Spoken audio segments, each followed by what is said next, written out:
A poor mother cleans a downtown restaurant on Christmas Eve while her daughter sleeps on a booth. The billionaire owner sees it and does the unthinkable. The silence of the empty restaurant felt heavier on Christmas Eve. James crossed the main dining area for the last time that night, his steps echoing against the dark wood floor. The tables were already cleared, the chairs arranged, the lights dimmed to the necessary minimum. Everything in place, everything as it should be. He checked the thermostat on the wall, set the alarm system, confirmed the windows were locked. The usual routine, nothing special, just another day ending, even if it was Christmas Eve. Outside, thin snow fell onto the deserted streets. The surrounding storefronts glowed with colorful lights and festive decorations. Families hurried past, carrying bags and wrapped gifts. Distant laughter, lively conversations, the kind of noise James had learned to ignore. Inside the restaurant, however, silence reigned. He liked it that way. He preferred it that way. James grabbed his coat hanging behind the counter and took one last look around. The restaurant was his refuge, the only place where it still made sense to exist. Here, everything followed an order. Everything had a function. That's when he heard the noise, a soft, almost imperceptible sound. It came from the back of the dining area, near the service area. James frowned. He should be alone. The doors were locked. The staff had left hours ago. He walked slowly toward the sound, circling the empty tables. The faint light from the kitchen barely illuminated that part of the restaurant. And then he saw it. In the furthest corner of the dining room, next to the exposed brick wall, Grace was crouched beside one of the upholstered booths. She held a damp cloth and meticulously wiped the floor with slow, methodical movements. The cleaning cart was next to her, products neatly organized. Grace was always like that, discreet, efficient, invisible. James knew her by sight. She had worked cleaning the restaurant for a few months, always arriving after everyone had left, always leaving before anyone returned. They exchanged few words, a greeting here, a thank you there, nothing more. But that night, something was different. On the bench where Grace was working, a child was sleeping. She was a little girl, perhaps 6 years old, blonde, with light hair falling over her face, bundled up in a coat that was too big for her. Grace's coat, James realized. The girl was huddled up, her small legs bent, her arms crossed over her chest. She was deeply asleep. Grace looked up and saw James standing there, watching. She straightened up quickly, with an almost defensive movement. "I'm sorry, sir," she said softly, her voice calm but strained. "I had no one to leave her with today. I promise she won't be in the way." "I'm almost done." James didn't answer immediately. He stood there, looking at the scene, at the woman who worked in silence, trying not to make a noise, at the child sleeping on a restaurant booth on Christmas Eve. "It's all right," James said, his voice coming out huskier than normal. "Take your time finishing up." Grace nodded, surprised. She returned to work, but James noticed her movements became even more careful. He should have left. He should have grabbed his coat, locked the door, and headed home. That's what he did every night. But tonight, something kept him there. James walked over to the counter and stood, pretending to check some papers, but his eyes kept returning to the back of the room. To the woman who cleaned, to the child who slept. Grace finished cleaning the floor and began putting the products back in the cart. She looked at her daughter, checked that the coat was properly tucked around her, that the girl was comfortable. And it was at that moment that the child stirred. The girl turned onto her side, her face furrowed, her lips moving. Grace quickly approached, knelt beside the bench and placed a hand on her daughter's forehead. "Shh, my love," she whispered. "Sleep. We'll be going home soon." But the girl continued to stir, restless. Her eyes opened slightly, glazed, confused. She looked at Grace with that lost expression of someone who just woke up. "Mommy."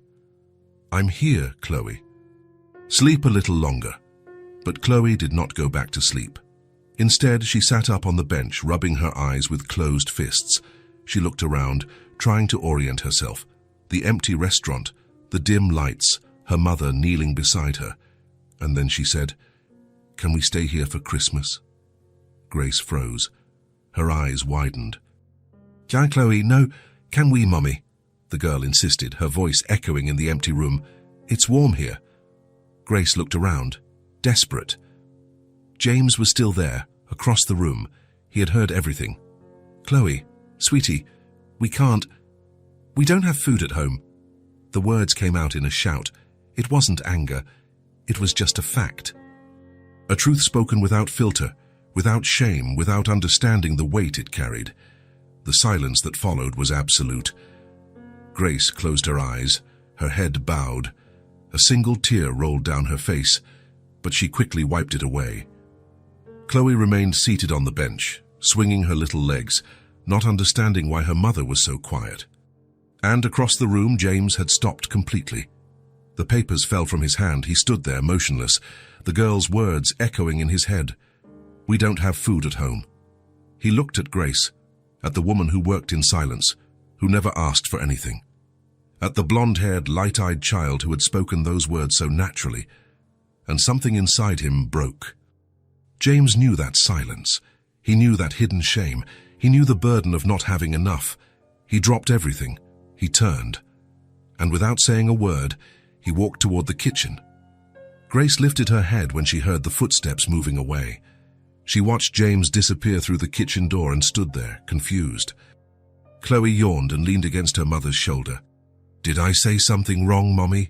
Grace hugged her daughter. "No, my love. You didn't do anything wrong." In the kitchen, James turned on all the lights. The room exploded with brightness. He walked to the industrial refrigerator and opened it, his eyes scanning the shelves. Roast chicken, vegetables, mashed potatoes, fresh bread, butter, leftovers, food that would be thrown away or forgotten until it spoiled. But for someone, it was everything. James grabbed the containers and placed them on the counter. He turned on the oven, adjusted the temperature, and put the portions onto deep plates. He worked quickly, precisely. He prepared 3 plates. He paused for a second when he picked up the third one, but he continued. He heated everything thoroughly. He added bread and butter. He filled 3 glasses with cold water. He arranged everything on a tray. It was not an elaborate feast. There were no decorations, there was no special dessert, but it was food. Warm food. Real food. James picked up the tray and returned to the dining area. Grace was still next to her daughter. When they saw James approaching with the tray, Grace immediately stood up, her eyes wide. "Sir, I can't—" "If you haven't had dinner yet," James interrupted, his voice firm but low, "I can serve something." He placed the tray on the nearest table. The 3 plates were steaming. The smell of the food filled the room. Grace looked at the food, at James, at the 3 plates. "I can't accept this." "You can," James said. "It wasn't charity. It was simply the right thing to do." Grace hesitated. She looked at Chloe, whose eyes were already fixed on the plates, shining with anticipation. And then, with a subtle nod, Grace accepted. "Thank you," she whispered. James nodded and helped Grace seat Chloe in the chair. He himself pulled up a chair and sat at the table. Grace looked at him, surprised. "Are you going to—" "Yes," James said, "if you don't mind." Grace shook her head. "No, of course not." She sat down too, adjusted Chloe's napkin and handed the girl her fork. The 3 of them sat there, around that simple table, in the middle of an empty restaurant on Christmas Eve. Chloe looked at the plate as if it were treasure. "Can I eat, Mommy?" "You can, my love." Chloe took the first bite. She chewed slowly. She closed her eyes. And she smiled.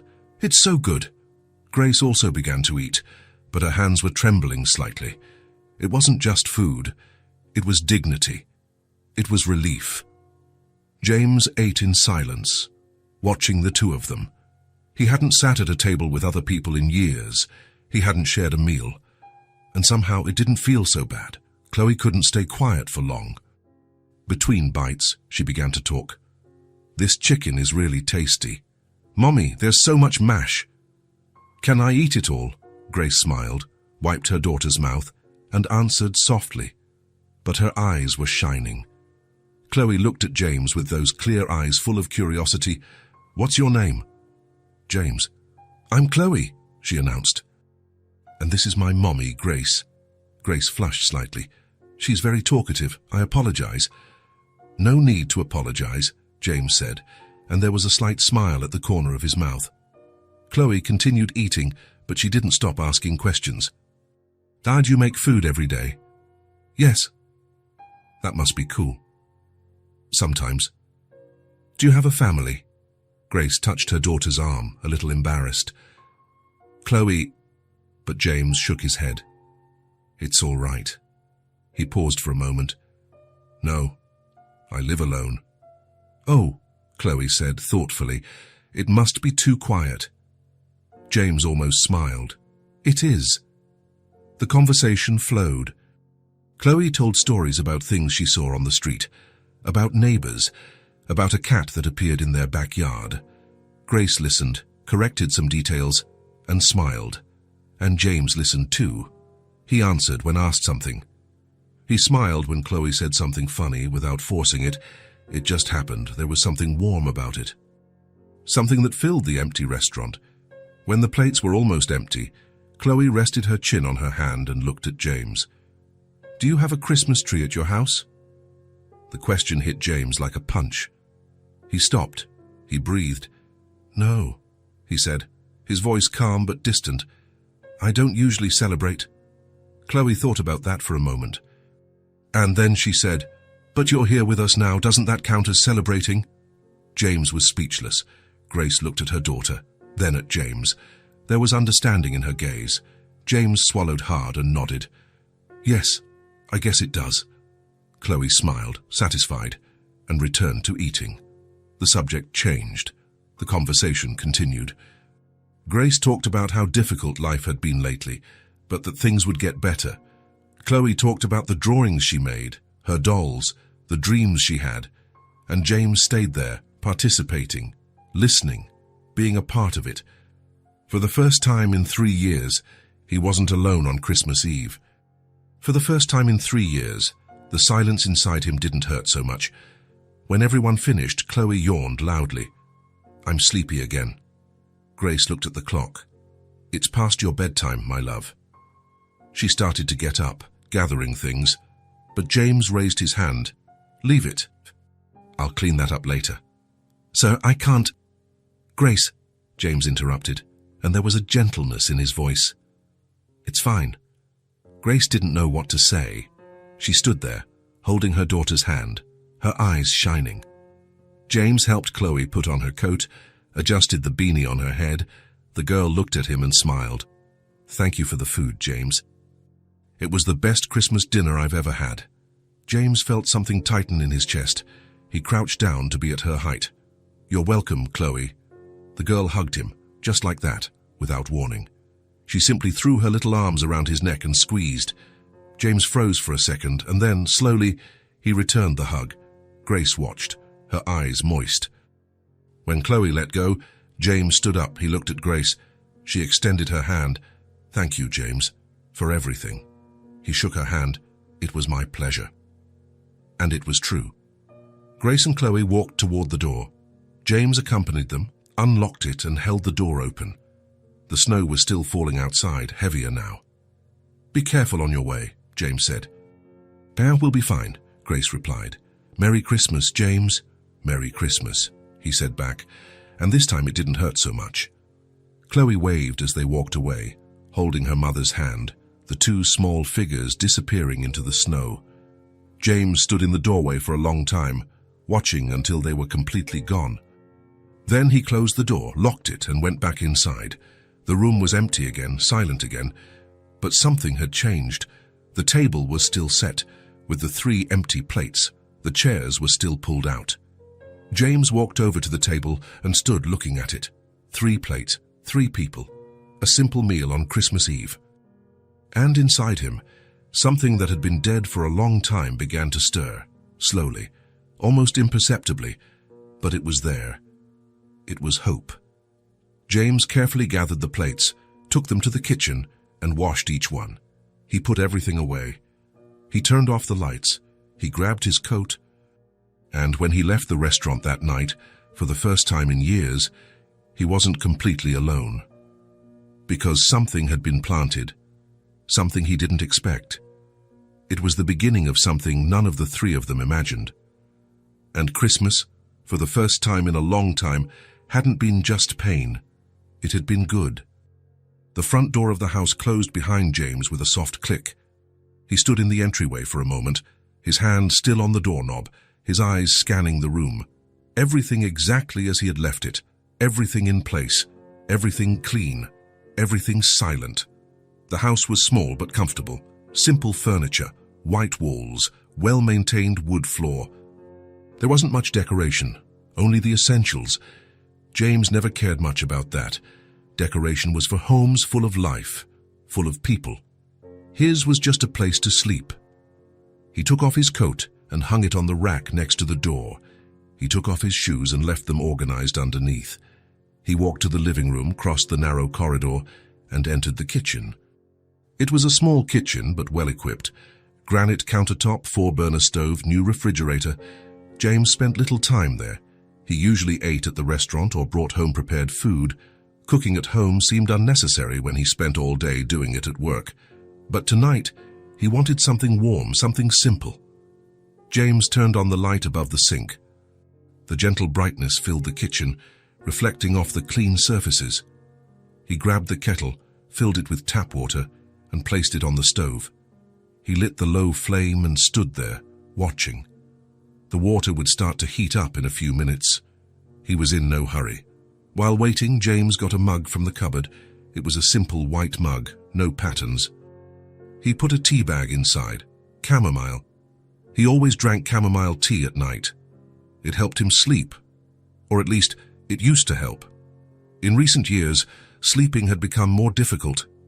No matter how tired he was, no matter how late it was. There was always that moment lying in bed, staring at the ceiling when the memories came back, when the silence became too heavy. James looked out the kitchen window. The snow was still falling outside, covering the small backyard with a white blanket. The trees looked like ghosts, their bare branches extended towards the dark sky. It was beautiful, in a way, but it was also lonely. The kettle began to whistle. James turned off the stove and poured the hot water into the mug. Steam rose, carrying the soft aroma of chamomile. He watched the tea infuse, the colors mixing in the water. He carefully picked up the mug and walked to the small round table in the corner of the kitchen. It was a table for 2 people. He always sat in the same chair. The other one remained empty. James sat down, placed the mug in front of him, and just sat there, alone. The house was completely silent. Not even the ticking of a clock, not even the hum of the refrigerator, just silence. But tonight, something was different. James noticed it as he held the warm mug in his hands. The silence was still there, but it didn't weigh the same way. It didn't squeeze his chest. It didn't make the air feel harder to breathe. It was just silence. He took a sip of the tea. It was warm, comforting. He closed his eyes for a moment, feeling the warmth travel down his throat. And that's when the images came back. Not the usual images, not the memories that haunted him every night, not the accident, not the pain. They were other images. A blonde girl with bright eyes, sitting at the table of an empty restaurant, smiling as she ate. The sparkle in her eyes when she tasted the chicken, the way she swung her little legs in the chair, excited, full of life. "It's so good." James could almost hear her voice, high-pitched, happy, without a care in the world beyond that moment. And then there was Grace. Her gaze, tired but strong, grateful but proud. She hadn't asked for anything, she hadn't begged, she just accepted what was offered with dignity. "Thank you, James, for everything." James opened his eyes and looked at the mug of tea. Steam was still rising, dancing in the air. He thought about the way Chloe had laughed. It wasn't a contained laugh. It wasn't shy. It was genuine, free, contagious. The kind of laugh that made you want to smile too, even if you didn't get the joke. When was the last time he had heard a child laugh like that? When was the last time he had truly smiled? James took another sip of tea, thoughtful. There was something about Chloe's innocence that touched him in a way he didn't expect. She didn't know who he was. She didn't know his story. She didn't know the pain he carried. To her, James was just a man who had made food, a man who had been kind, and maybe that was all that mattered.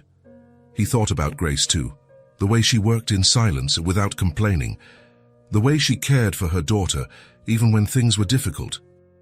There was a strength in her, a resilience that James recognized, because he also had to be strong every day. He had to keep going, even when he didn't want to. He had to wake up, go to the restaurant, do the work, pretend everything was okay. But was everything okay? James looked around the kitchen, everything clean, everything organized, everything in place, but empty. Always empty. He had built that routine after the accident. Work, home, work, home. No variations, no surprises, no strong emotions.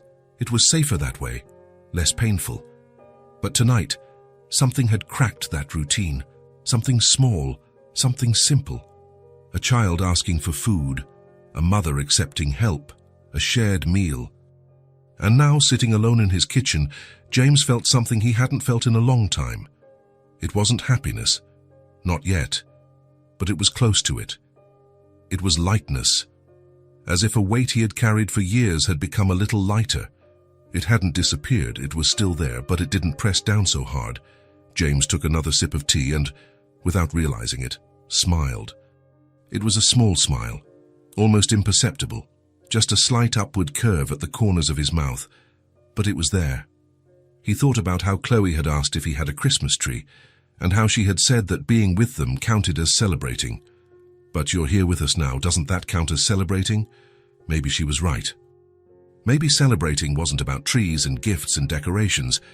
Maybe it was just about being with someone, about sharing something, about not being completely alone. James finished his tea and placed the empty mug on the table. He sat there for a few more minutes, just thinking, not planning, not analyzing, just letting the thoughts flow. For the first time in years, the silence in the house didn't bother him.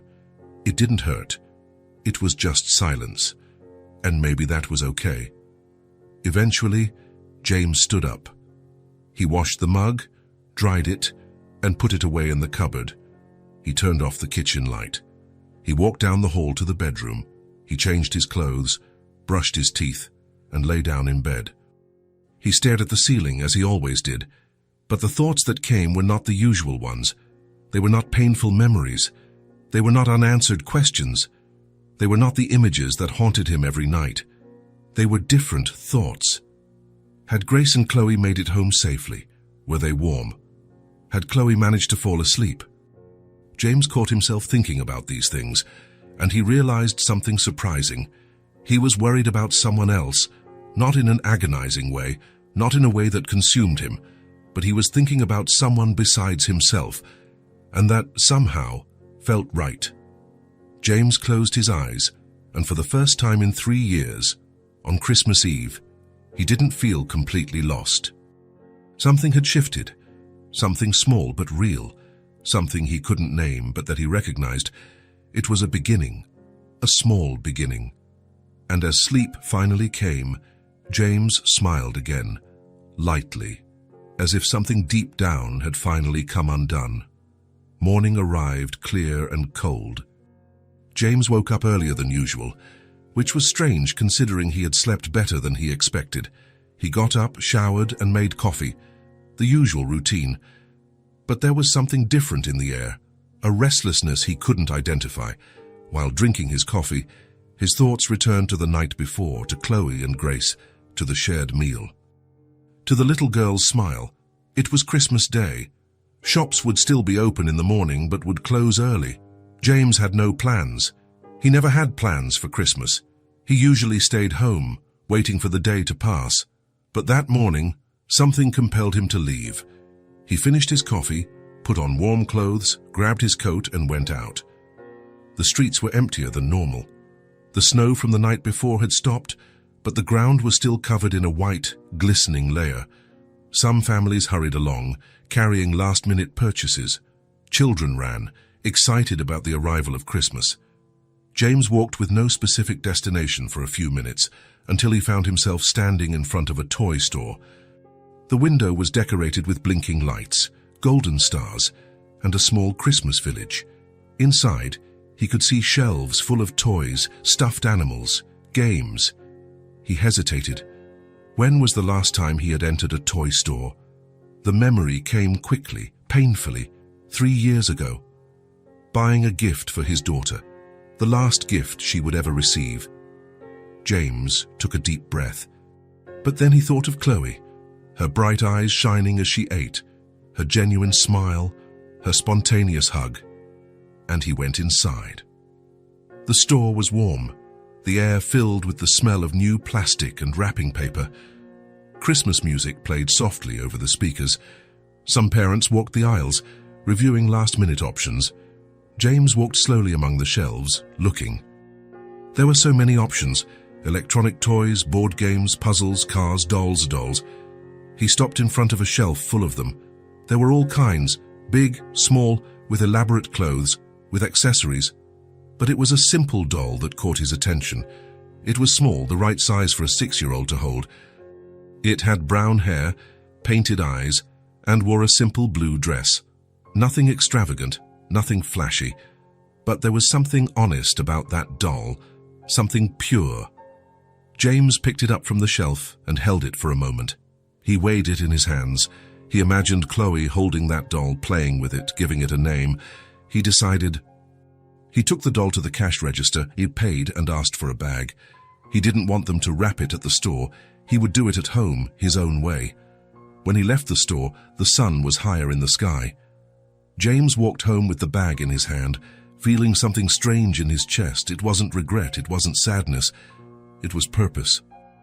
At home, James placed the doll on the living room table. He went to the closet where he stored some things and looked for wrapping paper. He found a roll of plain beige paper with no patterns. He also grabbed a subtle brown ribbon. He sat at the table and began to wrap. He wasn't good at it. He never had been, but he did it carefully. He measured the paper, cut it, folded the edges, taped it. He tied the brown ribbon around it, making a simple bow. When he finished, he looked at the wrapped gift. Simple, discreet, but made with care. James didn't know if he would see Chloe and Grace again. He didn't know if they would return to the restaurant, but if they did, he wanted to have something to give them. He put the gift in a drawer and went to take care of the rest of the day. It was late afternoon when James heard a knock on the restaurant door. He had gone there to check a few things, to make sure everything was in order. He wasn't expecting visitors. The restaurant was closed for the holiday, but when he looked through the window, he saw 2 familiar figures outside. Grace and Chloe. James felt something tighten in his chest. He quickly went to the door and opened it. "Hello," he said. "Hello, James," Grace replied, a little shyly. "I'm sorry to bother you. I know you're closed, but we wanted to stop by and thank you again for what you did yesterday." Chloe was next to her mother, holding something in her hands. When she saw James, her face lit up. "James!" He couldn't help but give a small smile. "Hi, Chloe. Come in," James said, opening the door wider. "It's cold." Grace and Chloe entered. The restaurant was darker than the night before, only a few lights on, but still welcoming. Chloe ran up to James and held out what she was holding. "I made this for you." It was a card, made of colored paper folded in half. On the front there was a drawing made with colored pencils, a green Christmas tree with red baubles, yellow stars all around, and 3 figures holding hands. James carefully took the card and opened it. Inside, in larger, shaky but legible letters, was written, "Happy Christmas, James," and underneath, another drawing, 2 adults and a child sitting at a table, all smiling. James stared at the card, unable to speak. "This is you," Chloe pointed to one of the figures, "and this is me, and this is Mommy." Grace stood beside them, watching with a gentle smile. "She wanted to make something special for you." James swallowed hard. He felt something rising in his throat. It's beautiful, Chloe," he managed to say, his voice rough. "Thank you." Chloe smiled, proud. "Did you really like it?" "I liked it very much." He looked at the card one more time, at the 3 of them drawn together, at the vivid colors, at the care a 6-year-old had put into it, and suddenly he remembered. "Wait a moment," James said. He went to the back of the restaurant where he had left his bag. He opened it and took out the wrapped gift he had brought from home, just in case. He returned and held it out to Chloe. "This is for you." Chloe looked at the wrapping, then at James, and then at Grace, her eyes wide. "For me?" "For you." Grace put her hand on her daughter's shoulder. "Chloe, you don't have to." "Please," James gently interrupted. "I would like her to have it." Grace hesitated but nodded. Chloe took the gift with both hands, as if it was something precious. She looked at the plain paper, at the brown ribbon, and then carefully she began to unwrap it. The paper fell away, and the doll appeared. Chloe was completely still for a moment, just staring. Then her eyes filled with tears. "A doll," she whispered. Grace brought her hand to her mouth, her eyes shining too. Chloe held the doll to her chest and looked at James. "Thank you." And then, without warning, she threw herself into his arms. James froze. He felt her small arms around his neck, the girl's face pressed against his shoulder. She squeezed tightly, as if she would never let go. For a second, James didn't know what to do, but then, slowly, his arms moved. He hugged her back. Gently at first, then more firmly. And something inside him broke. Not painfully, but liberatingly. Grace watched everything, one hand over her heart, her eyes moist. There was gratitude there, but also something more. Recognition. Understanding. That gesture said more than any words could. Chloe finally let go and took a step back, still holding the doll. "I'm going to call her Bella," she announced. James smiled, truly smiled. "That's a beautiful name." Grace stepped closer and put her hand on James's shoulder. "Thank you," she said softly. "You have no idea how much this means." James shook his head. "It was nothing." "It was everything," Grace corrected. The three of them stood there for a moment, in the middle of the empty restaurant, surrounded by a comfortable silence, and James realized that, for the first time in years, he didn't feel alone on Christmas Day. He had given a gift, but he had received something much greater, something that couldn't be wrapped, something that couldn't be bought. He had received connection. He had received hope. And as Chloe hugged her new doll and Grace smiled with gratitude, James put the card in his pocket, very close to his heart. 2 days after Christmas, James was in the restaurant kitchen preparing the week's grocery order when he paused in the middle of the process. He stared at the list in his hands, but his thoughts were elsewhere. In a house he had never seen, with two people who, just a few days ago, were merely passing acquaintances. Grace had mentioned the address in passing when he offered help if she ever needed anything. She had politely declined, but James had stored the information anyway. And now, looking at the items on the list, an idea took shape. He grabbed a large bag and began setting aside a few things. Rice, beans, milk, fresh bread, fruit, eggs, butter, pasta, canned goods, nothing extravagant. Just the basics, the essentials. He filled 2 bags until they were heavy. He put everything in his car and drove to the address he had memorized. The neighborhood was modest. Small houses, some well-kept, others needing repairs. Narrow streets with accumulated snow on the sidewalks. Children played in some yards, enjoying what was left of the holidays. James found the number he was looking for and parked in front. It was a small 1-story house, with faded paint and a yard surrounded by a low iron fence. The gate was slightly crooked, as if it had been repaired several times, but there was something welcoming about it. Clean curtains in the windows, a small pot with dried flowers on the porch. James picked up the bags from the back seat and got out of the car. He was walking towards the gate when he heard the shout. "Fire James!" He turned his head and saw Chloe running from the side of the house, her blonde hair flying behind her, a coat too big covering her small body. She dashed across the yard and stopped on the other side of the gate, her eyes shining with joy. "You came!" James couldn't help but smile. "I did." Chloe tried to open the gate, but the latch was stuck. She pulled hard, making a grumpy face. "It's stuck again." James placed the bags on the ground and helped, lifting the gate slightly while pulling. The latch came loose, and the gate opened with a loud creak. Chloe immediately grabbed his hand. Come see my house." "Chloe, wait," James began, but the girl was already pulling him.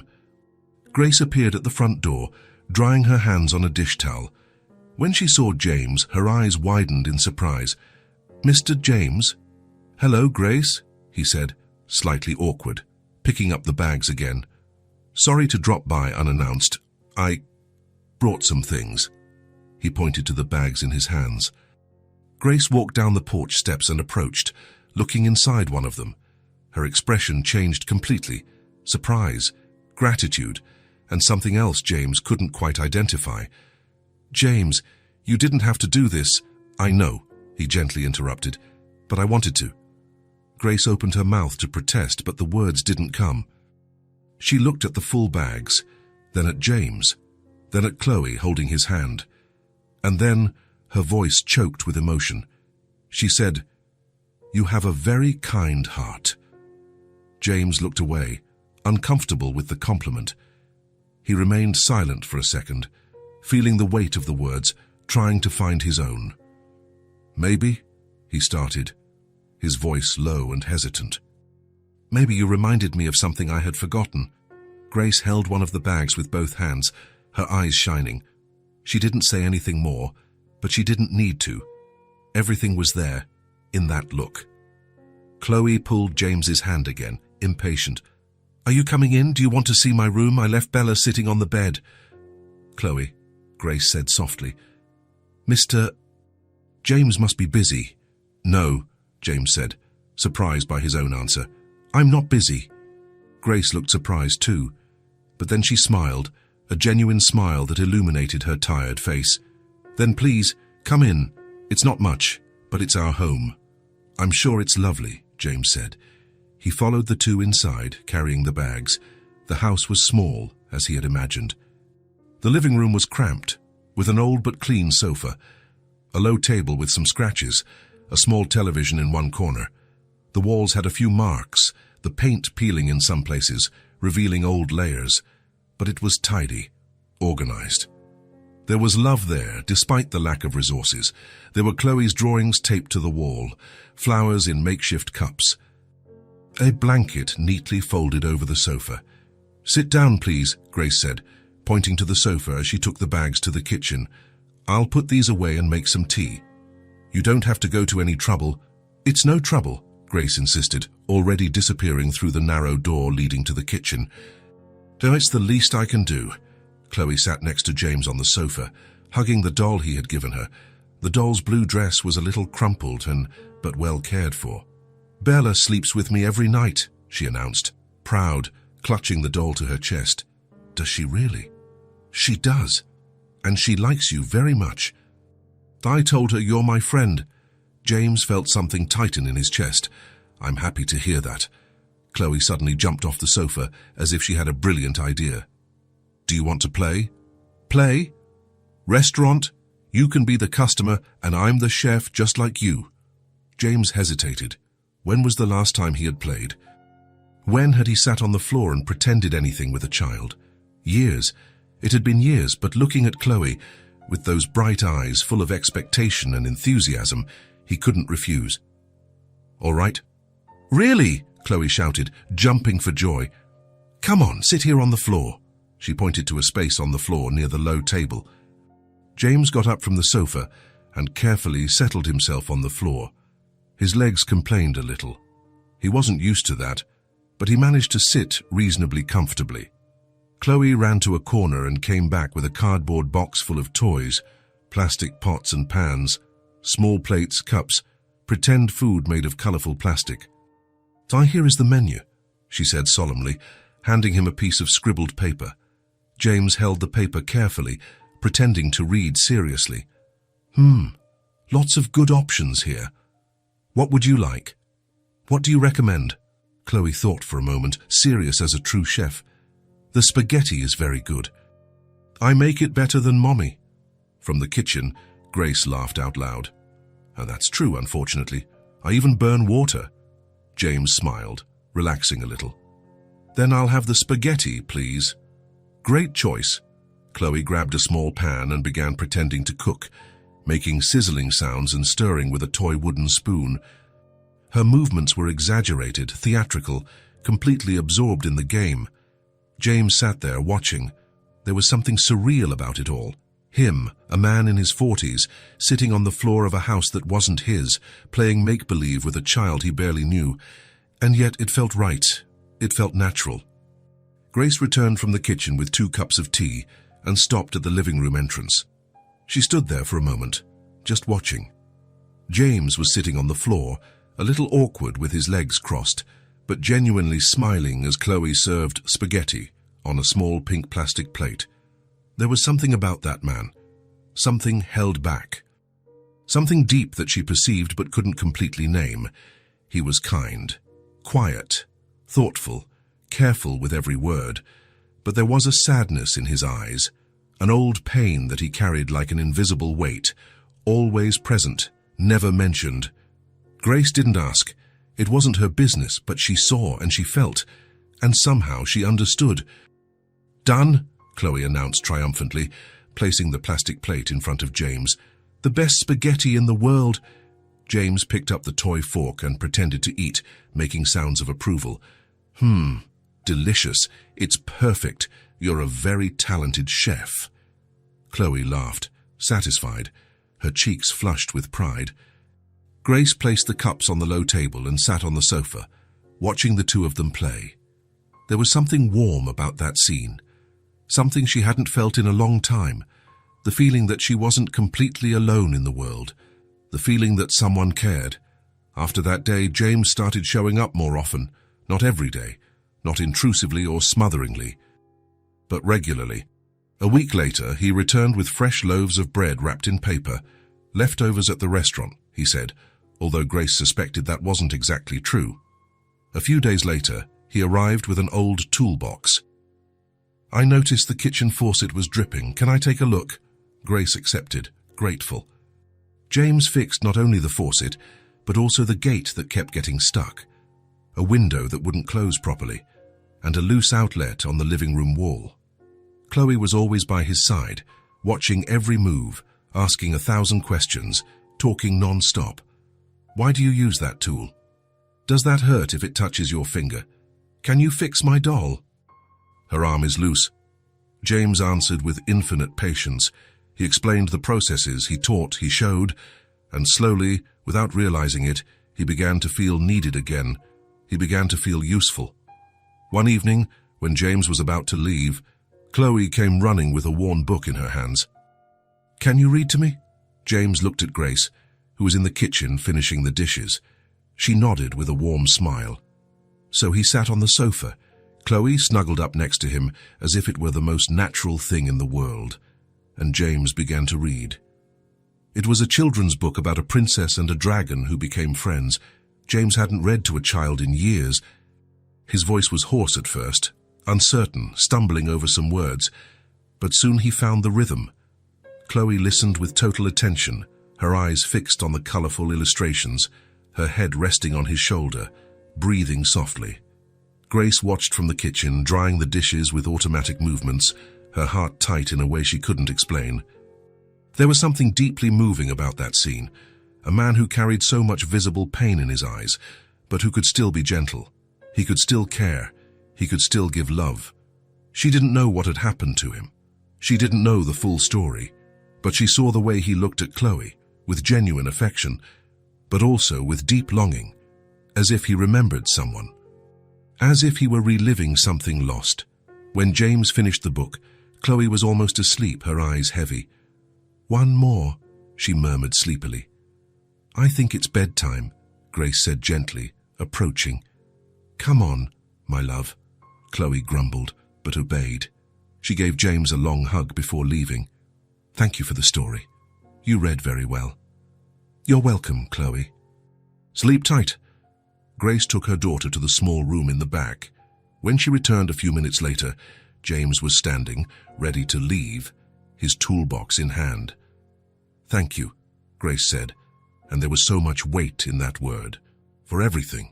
For the food, for the repairs, for the stories, for being here. "You don't need to thank me." "I do," Grace insisted, taking a step closer. "You can't imagine how much this means to us." "How much you mean?" James remained silent for a long moment. Then, softly, with rare vulnerability, he said, "I don't think you realize how much it means to me either." Grace looked at him, truly looked, and something passed between them. A silent understanding, a connection that needed no words. Both were alone. Both carried things too heavy. But together, in some mysterious way, the weight was lighter. "You're always welcome here, James," Grace said firmly. "Always." He nodded, touched. "Thank you." And when he left that night, walking across the small yard to the gate that now opened smoothly, James realized something fundamental. He wasn't bothered by the sound of that house, by the constant conversations, by the laughter, by the childish mess, by the life happening in every corner. On the contrary, he felt at peace there. For the first time in a long time, he felt truly at peace. And as he drove back to his own silent, organized house, James smiled to himself in the dark, because he had found something he thought he had lost forever. He had found a place where he belonged, a place where he was expected, a place that felt like home. The afternoon was clear and cold. James had arrived just over an hour ago, bringing a few things Grace had mentioned needing. Nothing major, just small daily items, a bag of rice, some fresh fruit, bread still warm from the restaurant. Now Chloe was sitting in the backyard, at a small, colorful plastic table that Grace had placed near the porch. The girl had spread colored pencils, markers, and sheets of paper all over the surface, completely absorbed in what she was doing. James was sitting in an old wooden chair next to her, just observing in silence. Chloe drew with her tongue sticking out, focused, her blonde hair falling over her face, her bright eyes intensely focused on the paper. There was something mesmerizing about watching a child so lost in creativity, so present in the moment, without worries about yesterday or tomorrow, just existing now. "What are you drawing?" James asked after a while. "A house," Chloe replied without lifting her eyes from the paper, "with a big garden and lots of colorful flowers. And a really tall tree." "That sounds beautiful." "It is. It will have red, yellow, pink flowers, all the colors there are." She made a wide gesture with her arm. "And the tree will be so big that you can climb it." James smiled slightly. "Do you like climbing trees?" "I've never climbed one," Chloe admitted, stopping drawing for a moment to look at him. "Yeah, but I think I'd like it very much. It looks fun." "It is fun," James said, the memory coming clearly. "When I was a kid, I had a big tree in the backyard. I spent hours up there." Chloe stared at him with genuine curiosity. "You were a kid? Like, small like me?" James laughed. A genuine laugh. "Yes, believe it or not, I was a child once too." "That's funny," Chloe said thoughtfully, returning to her drawing. "It's hard to imagine adults being small." "Is it?" "It is. You're all so big and serious all the time." James thought about that. When had he stopped being just big and serious? When had all the lightness of life gone away? He knew the answer. He knew exactly when.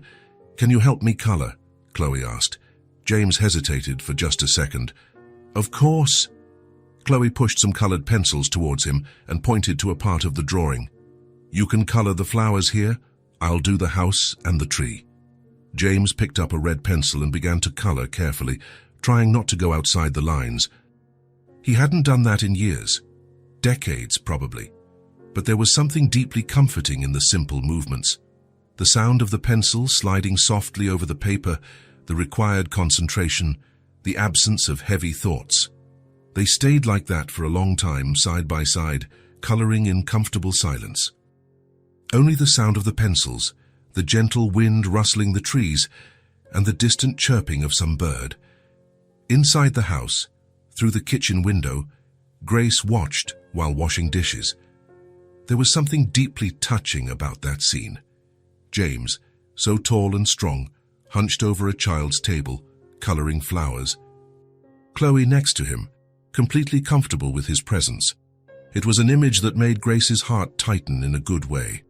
Suddenly, without warning, Chloe dropped the green pencil and looked at James, her eyes shining with pure excitement. Mommy said that if we can afford it, next year I'll go to a real school. James froze completely. His hand stopped in the middle of a stroke. The pencil remained suspended over the paper, trembling slightly. He didn't move. He didn't breathe. He just stood there, completely motionless. Chloe didn't notice anything.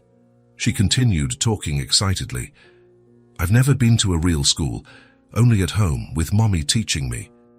She teaches me letters and numbers and how to read, but she said maybe next year I can go with other kids. I'll have friends and a teacher and a uniform and a backpack and a lunchbox. James swallowed hard. He felt something squeeze violently in his chest. He tried to find words. He tried to organize the thoughts that were suddenly completely jumbled. In the kitchen, Grace had heard everything. She had seen his reaction through the window, the way he had frozen. She stopped what she was doing, her hands wet in the sink, her heart racing. She shouldn't have said that. Not yet. Not that way. But Chloe was a child. Children say things without thinking, without understanding the weight that certain words can carry. Grace pretended not to have heard. She returned to washing the dishes, making noise with the plates, but her ears were completely alert. James finally managed to move his hand. He placed the pencil on the table with extreme care. He took a deep breath once, twice, and then, his voice low, carefully controlled, he said, "You're going to love school." Chloe smiled widely. "You really think so?" "I'm absolutely sure. I'll learn to read big books, and do difficult math, and write stories, and draw even better." She paused thoughtfully. Mommy said she still needs to save money, but she will. She always does. James nodded slowly, unable to trust his own voice. "And can you pick me up from school sometimes?" Chloe asked. "Mommy works late some days." James felt his throat tighten. "If your mother allows it, I'd love to." "Yay!" Chloe clapped her hands and returned to her drawing, humming softly, already forgetting the conversation. But James stared at the paper without really seeing anything. His mind was elsewhere, in another time, in another similar conversation. "Daddy, next year I'm going to second grade." His daughter's voice echoed in his memory, clear, happy, full of life. "I'll learn new things and make more friends. The teacher said I'm really good at math." James closed his eyes for a second, breathing deeply, fighting the wave of emotion. Next year. But there had been no next year, not for her. There had been no second grade. There had been nothing else. When he opened his eyes, Chloe was still drawing peacefully, and James held on to that sentence. Those innocent words spoken with so much hope. "If we can afford it, next year I'll go to a real school." If we can afford it. He held on to it as if it were a silent request, as if it were a promise he needed to make. As if it were too important to forget, because it was, because this time he could do something. This time he wasn't too late. This time there was time. Dinner was quiet, but there was a subtle tension in the air. Grace had made a simple stew with the ingredients James had brought during the week. They ate together, the three of them around the small table, talking about everyday things. Chloe talked about the neighbor's cat. Grace complained about the cold. James listened, participated when necessary, but he was quieter than normal. More distant, Grace noticed. But she didn't say anything in front of Chloe. After dinner, Chloe yawned loudly. "Someone needs to sleep," Grace said with a smile, getting up from the table. "I'm not sleepy," Chloe protested, yawning again. "Of course not," Grace agreed, picking up her daughter. "Come on, sleepyhead." Chloe snuggled into her mother's lap. She waved to James. "Good night, James. Thank you for coloring the flowers with me." "Good night, Chloe." "It was my pleasure." Grace took the girl to the bedroom. James heard her voice singing softly, the gentle lullaby, sounds of movement, of covers being tucked in, of good-night kisses, and then silence. Grace returned a few minutes later. "She was out before I even finished the song," she said with a tired smile. She was exhausted. She played a lot today. "She did." Grace grabbed 2 mugs and filled them with hot tea. "Shall we go outside? It's cold, but I have a blanket." James nodded. They went out to the small porch in front of the house. There were 2 old wooden chairs and a small table between them. Grace grabbed a thick blanket and draped it over James's shoulders before sitting down. The sky was clear. Stars shone intensely. The air was chilly, but not uncomfortable if you were bundled up. They sat in silence for a while, just drinking tea, looking at the empty street. Grace watched James from the corner of her eye. He was tense, visibly tense, his shoulders rigid, his jaw clenched. Something was different about him since the afternoon, since the conversation with Chloe. She knew what it was. She had heard everything. Finally, Grace decided to speak. She placed her mug on the small table and turned to him. "You have a sad look," she said gently, without judgment. James didn't answer immediately. He continued staring straight ahead, at the dark street. Grace waited. She didn't pressure him. She just stayed there, present. And then, after a long silence, James took a deep breath. He lifted his eyes to the sky, to the stars, and he spoke. "It's been 3 years." His voice came out hoarse, heavy. 2 days before Christmas?" Grace said nothing. She just listened. "My wife and daughter." James paused. The words were difficult. "They died in an accident." The air seemed to grow heavier. "I had stayed late at the restaurant, end of the year. A lot of work. They went shopping. Christmas presents, food." He paused again, swallowing hard. It was snowing. Hard. The roads were dangerous. Grace felt her eyes sting, but she didn't interrupt. A truck lost control. It skidded, hit their car. The words were coming out now in a painful flow. "They died instantly. It was fast," they said. "They didn't feel any pain," they said. He let out a bitter laugh, as if that made a difference. Grace couldn't hold back. A tear rolled down her face. "Since then, I just kept existing," James said, his voice breaking. "I get up. I go to the restaurant. I work. I go home. I sleep. Repeat. I don't live. I just exist." He finally looked at Grace, and she saw all the pain, all the guilt, all the weight. "I should have gone with them. I should have closed the restaurant earlier. I should have insisted they leave the shopping for the next day. James, I should have saved them," he said, and now the tears were flowing. "It was my job to protect them, and I failed." Grace didn't think. She just acted. She stood up, approached him and held his hand, firm, warm, real. James looked at her hand over his, and he didn't pull away. For the first time in 3 years, he accepted comfort. "It wasn't your fault," Grace said firmly. "You couldn't have known. You couldn't have stopped it. But it wasn't your fault," she repeated, even more firmly. James closed his eyes. The tears continued to fall, years of pain, years of guilt, years of loneliness, everything pouring out. And this time he wasn't alone. Grace squeezed his hand tighter. She stayed there beside him, sharing that moment. "My daughter was 6 years old," James said softly, "the same age as Chloe." Grace felt her heart ache. She loved to draw. She loved to sing. She loved to ask questions about everything. "Like Chloe," Grace whispered. "Like Chloe," James agreed, opening his eyes. That's why it hurts so much sometimes. And that's why it's so good other times." He looked at Grace, vulnerable. "When I look at Chloe, I remember my daughter. And it hurts. It hurts a lot. But it also heals. Somehow." Grace nodded, understanding. "Jiaxi reminds you that there is still life, that there is still love." Yes, they stayed like that for a long time, hands held, sharing pain, sharing understanding. The night was cold, but there was warmth between them.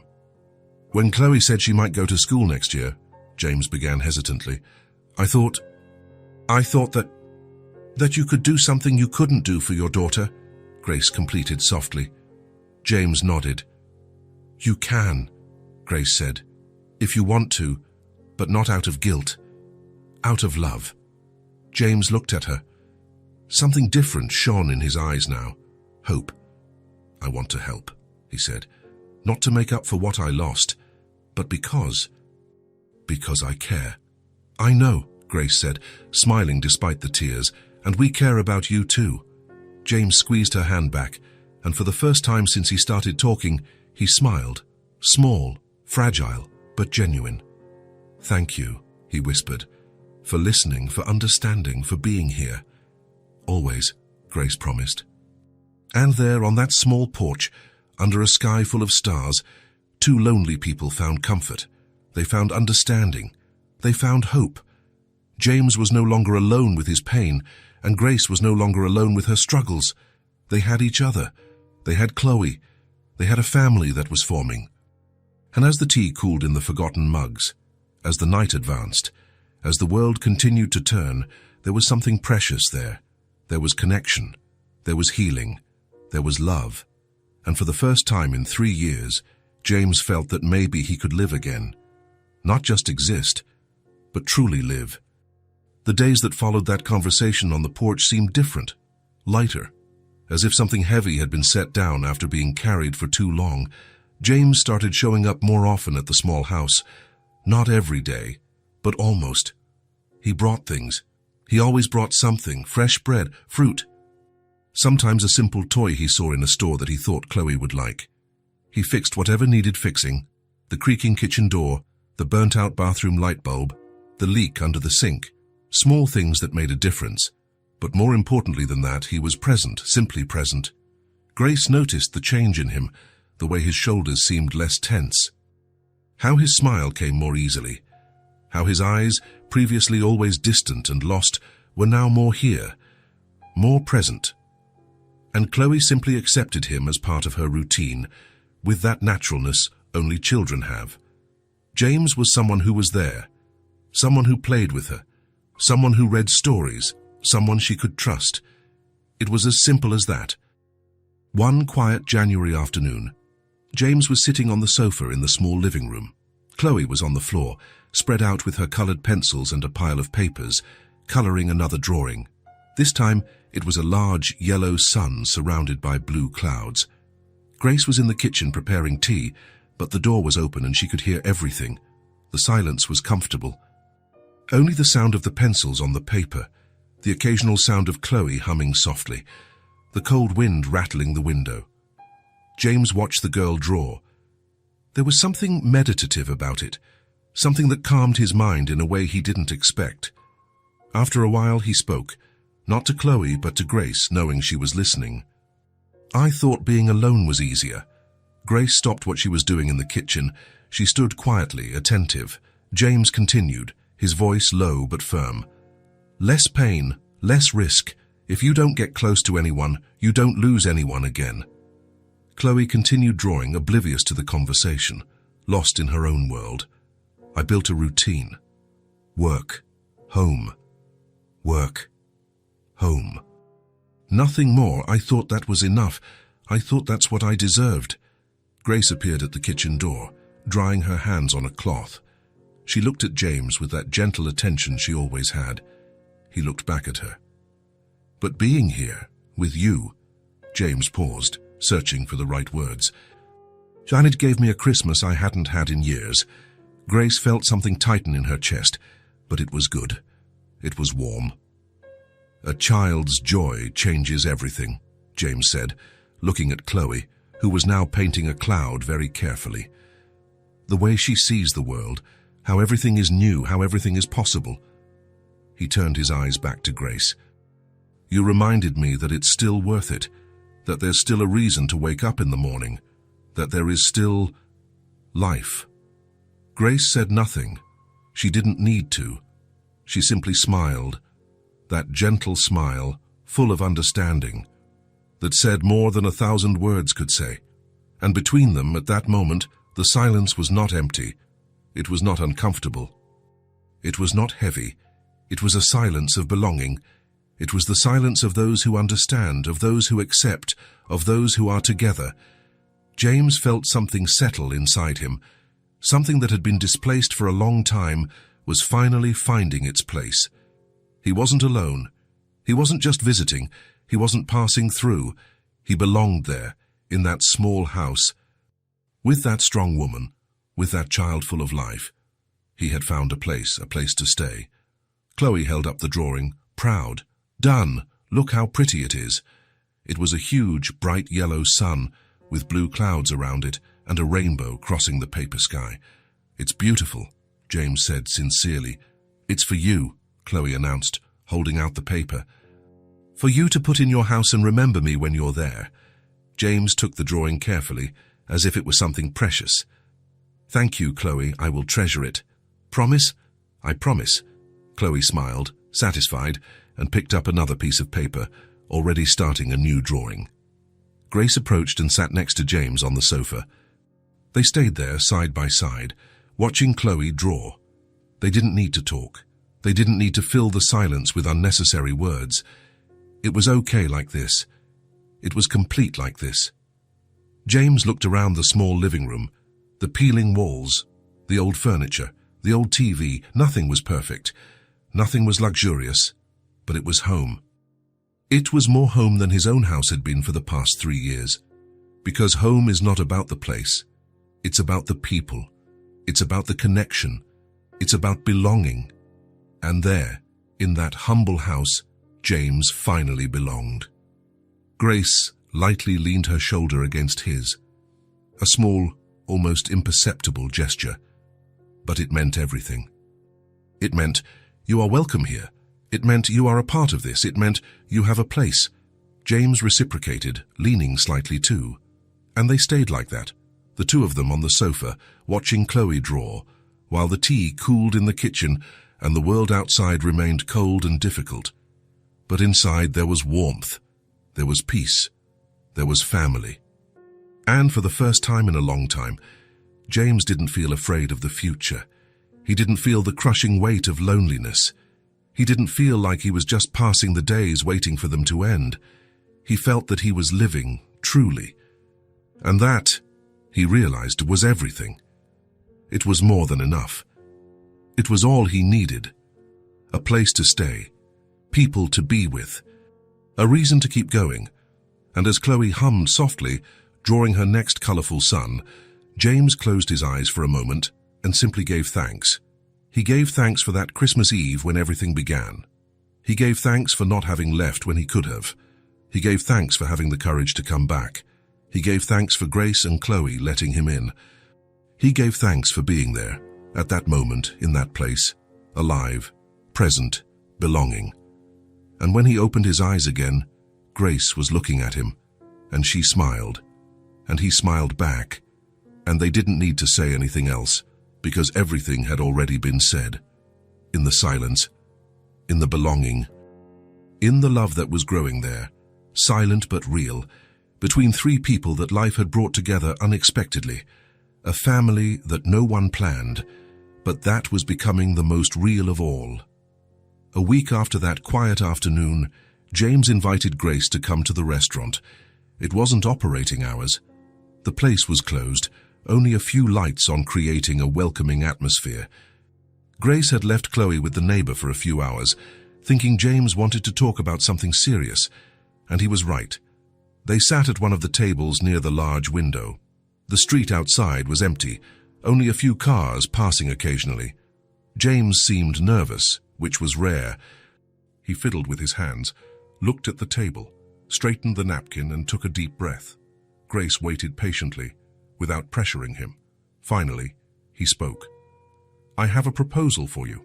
Grace tilted her head, curious. "What kind of proposal?" "A job, here at the restaurant." James looked directly at her now. "Not just cleaning. I need someone trustworthy to help with various things, managing inventory, serving customers, organizing orders. You would be essential." Grace blinked, surprised. "James, I don't know if—" "It would be a permanent job," he continued, the words coming out faster.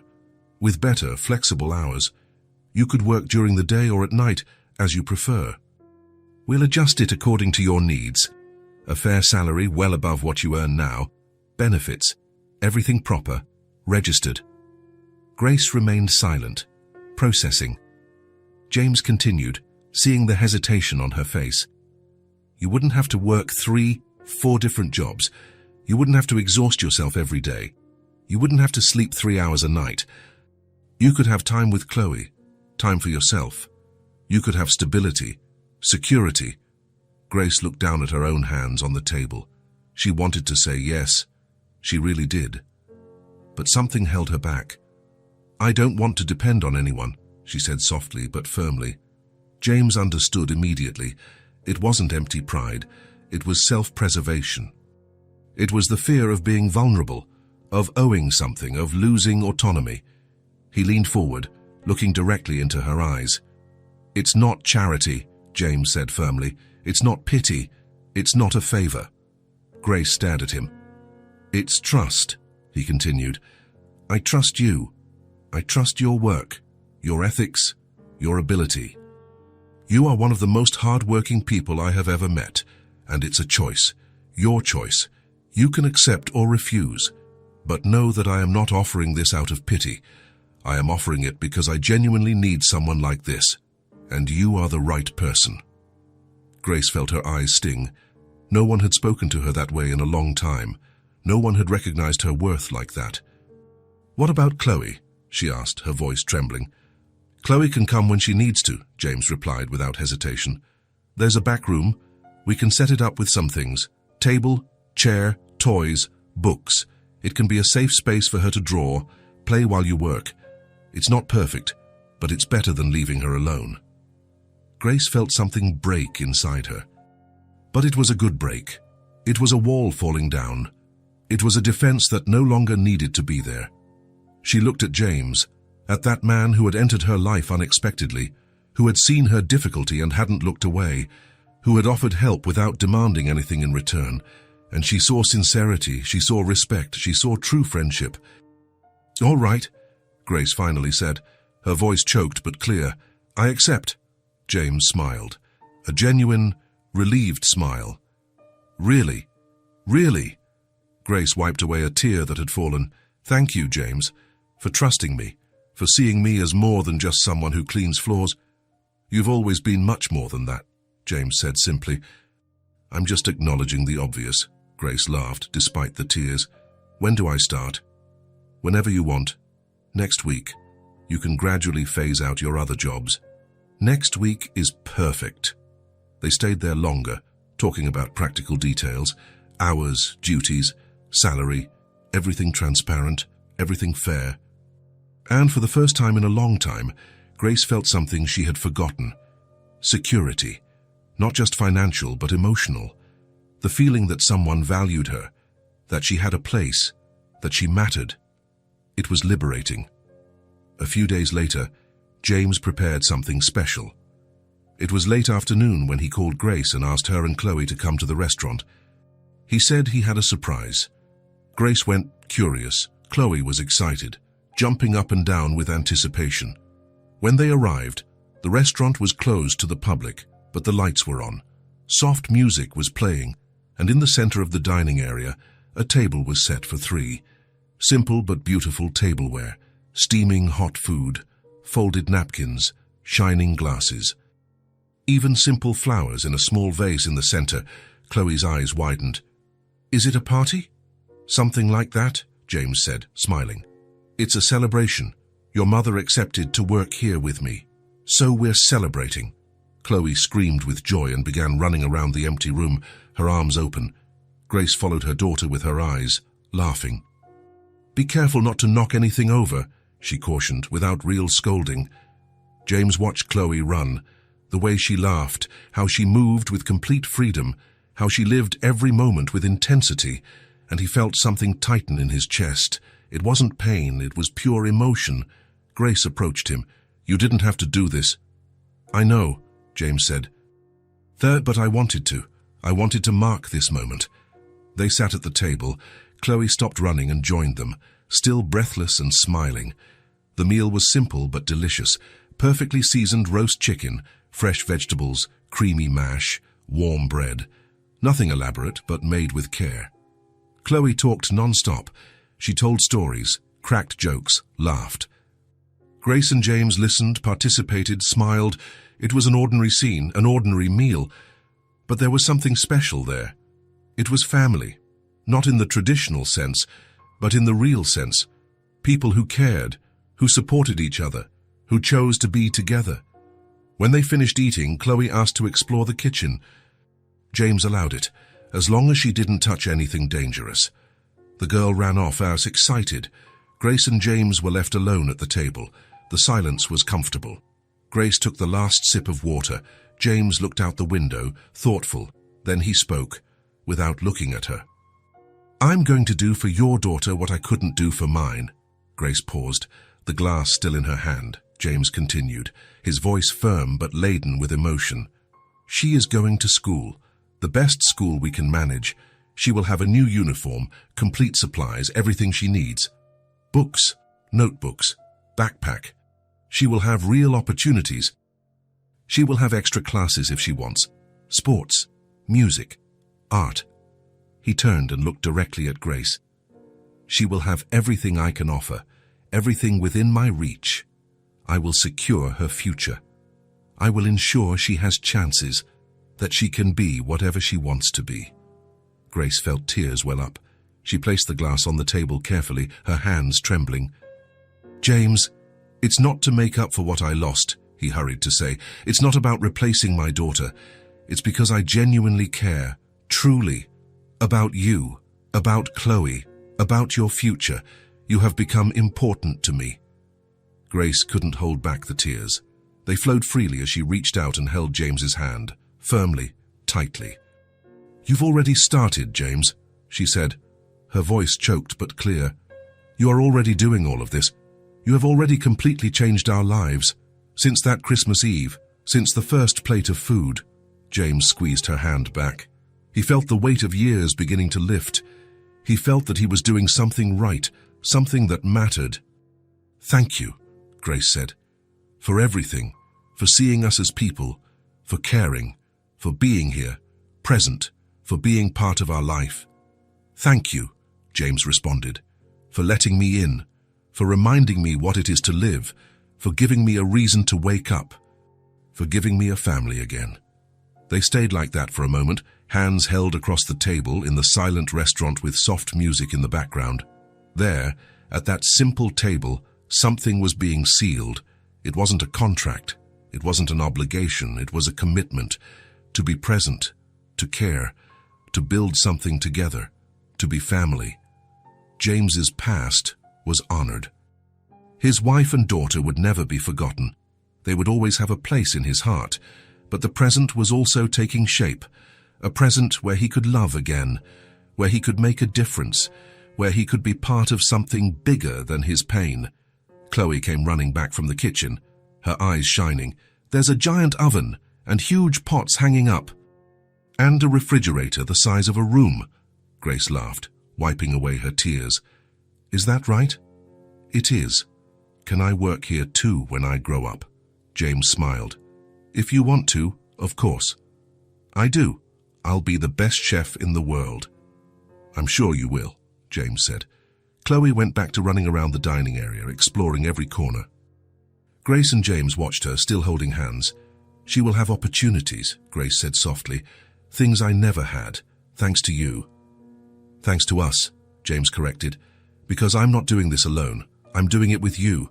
We're a team now." Grace smiled. "A team. A family." And there it was. 3 people that life had brought together unexpectedly, forming something new, something strong, something real. James had lost his family. Grace had struggled alone for a long time. Chloe had grown up without many things. But now, together, they had everything they needed. They had each other. They had support. They had love. The music continued softly. Chloe continued exploring. Grace and James talked about plans, about the future, about possibilities, and for the first time in 3 years, the future didn't seem frightening to James. It seemed promising. It seemed full of life. It seemed worthwhile. He had found a new purpose, not to replace what he lost, but to honor it, to transform pain into something positive, to use his second chance in a way that mattered. And as he watched Chloe laugh and Grace smile, James knew he was on the right path. He was living again, not just existing, but truly living. And that was the greatest gift he could have received, the chance to start over, the chance to love again, the chance to make a difference. and he wasn't going to waste it. Not this time.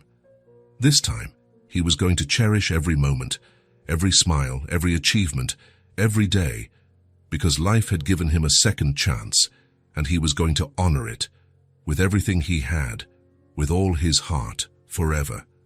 There, that night, in the empty but life-filled restaurant, 3 people sealed a silent commitment to be together, to support each other, to be family, not on paper, not officially, but in what truly mattered, in the heart.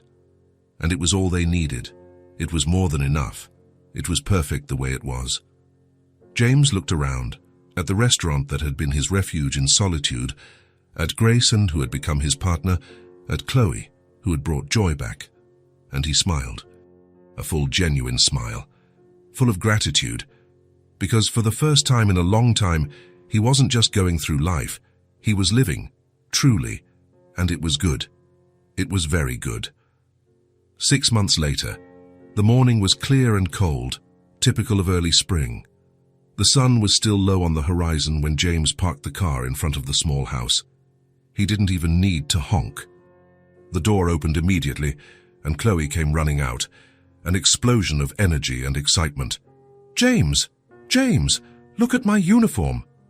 She twirled in the yard, showing off her new school uniform. Impeccable white shirt, pleated navy blue skirt, white knee-high socks, shining black shoes, the new backpack on her back, still smelling of fresh school supplies. "You look wonderful," James said, and it was true. A true student. Chloe smiled from ear to ear. Her blonde hair was tied in 2 braids that Grace had carefully done. She looked older somehow, more grown up. Grace appeared at the door, a mug of hot coffee in her hand. She was wearing her restaurant uniform, ready for another day of work. But at that moment, she was just a mother, watching her daughter about to start a new chapter. "Are you sure you have everything?" Grace asked for the 3rd time.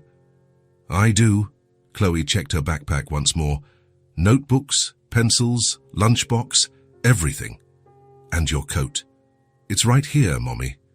Grace nodded, but her eyes were shining, contained emotion. James understood immediately. This was a big moment, a milestone, the kind of moment mothers cherish forever. "Shall we go?" Chloe asked, impatient. "I don't want to be late for the first day."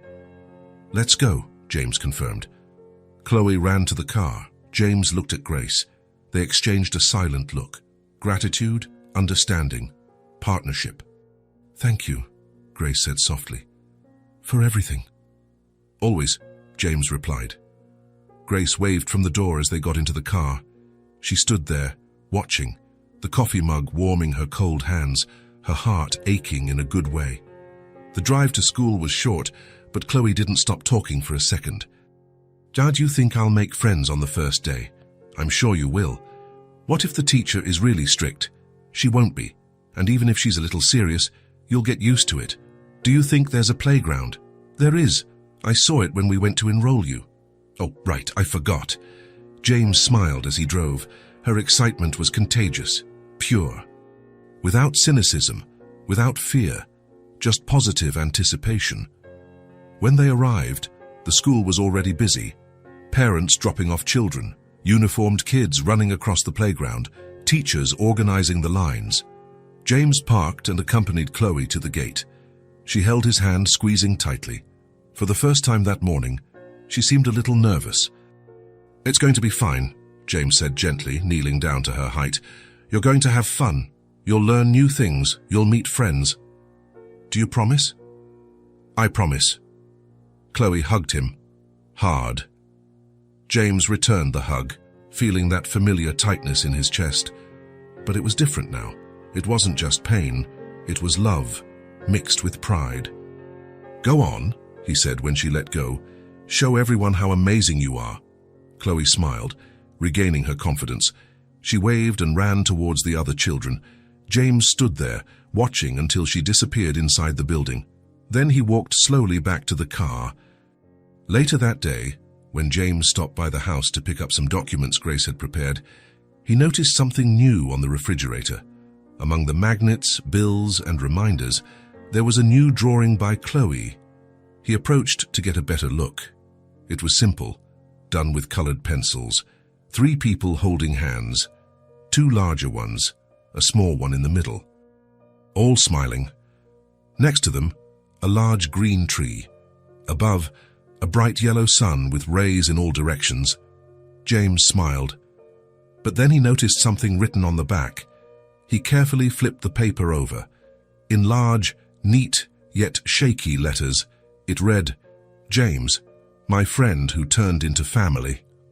He stood still, holding the drawing, reading and rereading those words. My friend who turned into family. Something moved inside him, something deep, something that had been frozen for a long time and was now finally, completely thawing. Grace walked into the kitchen and saw James standing there, holding the drawing. "She made it last night," Grace said softly. "She wanted to surprise you." James couldn't speak. He just nodded. Grace approached and placed her hand on his shoulder. "You know it's true, right?